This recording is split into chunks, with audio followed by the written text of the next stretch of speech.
O racismo é responsável por mais de 60% dos casos de depressão em favelas do Rio. A maioria dos desabrigados em São Paulo são negros.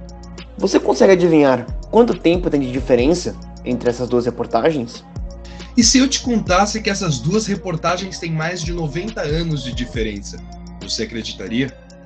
Bom, para saber mais, acompanhe essa edição do nosso podcast com uma entrevista exclusiva com o jornalista do Alma Preta e vencedor do prêmio Folha de Jornalismo, Juca Guimarães. Para introduzir o tópico, o próprio Juca vai nos contextualizar um pouco sobre a história da imprensa negra no Brasil durante a década de 20. Tudo que você pensa nesse período, né, do século, o Brasil ele tem uma forte característica de identidade. Tanto é que na semana de 22, teve a Semana de Arte Moderna, em 22. Porque justamente isso, né, o Brasil ele queria se mostrar, queria ter opinião. Então, é muito normal para mim pensar que esse período da imprensa talvez seja um período mais afirmativo, mais opinativo para qualquer assunto. Né? Não só para questões raciais, mas para qualquer assunto. Era um jornalismo em que os jornalistas, os pensadores, estavam realmente formando opinião. Então, se você comparar esse período da imprensa no Brasil, você vai ver pessoas que escreviam com muita foco, né, e peso em opinião, em análise, né? Tudo tinha um certo grau de editorial. Todo texto tinha uma intencionalidade maior de opinião, porque o Brasil estava passando um período de opiniões mais fortes, mais decisivas, e discussão de ideias também. Eu gosto muito do Lima Barreto, aquele período também que vocês estão analisando, que é um cara que qualquer assunto que ele falava sobre o Rio de Janeiro, sobre questões urbanas do Rio de Janeiro, ele trazia um foco de opinião, um foco de crítica, né? Particular, o eu, jornalista dele, isso era comum em muita gente, era muito presente, era muito opinativo por isso. E esse período de 20 a 30, ele também corresponde a um centenário da imprensa negra brasileira. A imprensa negra brasileira começa no Rio de Janeiro em 1833, com o jornal Homens de Cor, que não é o que vocês estão estudando, é o Clarim da Alvorada, mas Homens de Cor, em 1833, do Paulo Brito, Antônio Paulo Brito, que era um homem negro do Rio de Janeiro, que criou a Sociedade Ludopédica. E naquela época eles faziam muito, era combater a questão da fake news. Não tinha esse nome na época, óbvio, né? Mas combater o senso comum falso da sociedade carioca, né, da aristocracia carioca, que trazia muitas coisas ligadas à Europa, a sentimentos externos que não correspondiam aos anseios do país, que a imprensa brasileira não cobre, porque simplesmente a opção que se dá, na maioria dos casos, é esquecer a escravidão, esquecer o período colonial, como se fosse um passado muito distante, quando não é, e que não teve impacto na sociedade de hoje, quando teve. Se você pegar as famílias que são donas das grandes empresas e como as empresas funcionam, né, você vê que tem muita estrutura que é um espelho praticamente da era de escravidão. Isso na indústria, na economia, na política e nas famílias também. Recentemente, no caso daquela executiva de uma rede de cosméticos, tinha uma pessoa que ela tinha escravizado até ano 2018, 2019, que não recebia nada, que vivia num quartinho sem banheiro. Se der um Google, você encontra essa história. É uma história entre outras grandes histórias. O Alma Preta é um dos maiores veículos brasileiros da imprensa negra na atualidade. Com o intuito de mostrar a perspectiva racial e valorizar toda a cultura negra, a agência, fundada em 2015, é a principal representante da imprensa negra no Brasil hoje. Para aprofundar um pouco mais sobre a história da agência, o Juca vai contar um pouquinho dos detalhes sobre a própria.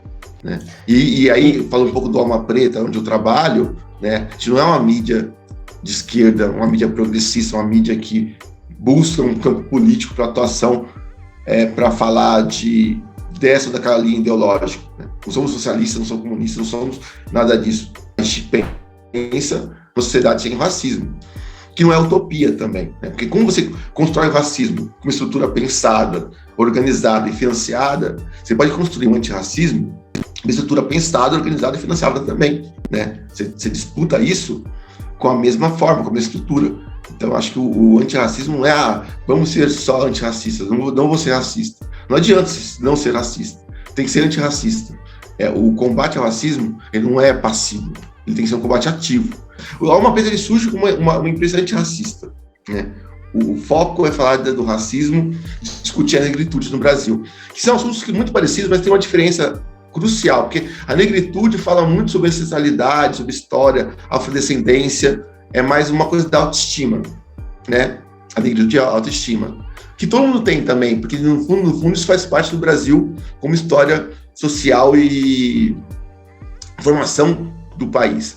E o antirracismo é mais amplo, porque não é só da ancestralidade, fala do que a gente vive hoje, né? É o que a gente tem que mudar no país. E todo mundo está nessa luta. Então, o antirracismo do Alma Preta, ele é muito inclusivo, ele traz para dentro do site, para dentro das nossas vidas, muito mais coisas. E aí, quando eu entrei, e ele surgiu nessa pegada. A gente tem nas redes sociais 600 mil seguidores, se eu somar YouTube, Instagram, Facebook, dá mais de 500 mil de seguidores, que é uma audiência maior que os jornais de capitais. Se você pegar, sei lá, as capitais do Nordeste, as capitais do Sul, Santa Catarina e tal, pegar os jornais mais importantes das cidades, eles não têm tudo isso que a gente tem de seguidores. E são pessoas que não só estão ali, clicaram no curtir, que compartilham matérias, que comentam, que financiam o site. Em uma reportagem recente do veículo Alma Preta, uma pesquisa a respeito da desigualdade racial e social em algumas comunidades do Rio de Janeiro durante a pandemia, analisou que em 3 comunidades da cidade, 63% dos moradores que sofreram racismo desenvolveram algum nível de depressão no período pandêmico. O estudo foi intitulado como Coronavírus nas Favelas, Desigualdade e Racismo sem Máscara. O coordenador do movimento Cidade de Deus ainda afirmou: o racismo estrutural está em tudo, e a sociedade tem sua parcela nisso, quando permite o sucateamento da rede pública de saúde, por exemplo. A não reforma agrária causa depressão, assim como todas as fatias do racismo estrutural. Sabemos que a imprensa negra vem com um viés ativista, levantando e criticando questões que afetam a vida em sociedade, entre elas o racismo. Mas acredito que o Juca conseguiria explicar isso melhor para vocês. Então, a imprensa negra também nunca foi uma imprensa apartada da imprensa. A imprensa negra é uma imprensa com um viés ativista, né, que envolve pessoas brancas, pessoas negras, mas que usa o recorte racial para tentar levar para a sociedade uma discussão mais ampla sobre alguns entraves que impactam o nosso desenvolvimento como nação. E um deles é o racismo, né? Que aí também tem toda uma intenção de se manter o racismo como algo escondido também, né? As pessoas acham o racismo, parece uma coisa meio sem forma, né? Meio, nossa, mas o que é o racismo? É uma névoa que existe na sociedade, quando não é.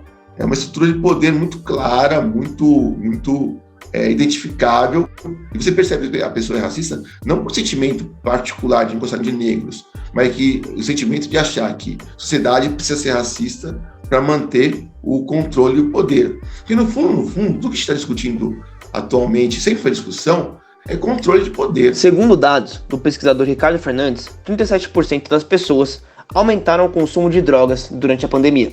Abre aspas. A população negra não está oposta a toda a sociedade. Historicamente, as pessoas recorrem a substâncias que as aliviem, fecha aspas, disse Ricardo. De acordo com ele, um dos principais fatores que contribuem para isso é a falta de apoio às favelas, como políticas públicas que ouçam o que o morador tem a dizer. Então tudo isso, essa globalização de ideias em torno do fim da escravidão no mundo, impactou o Brasil naquele período e fez com que a imprensa negra surgisse com muita força, né?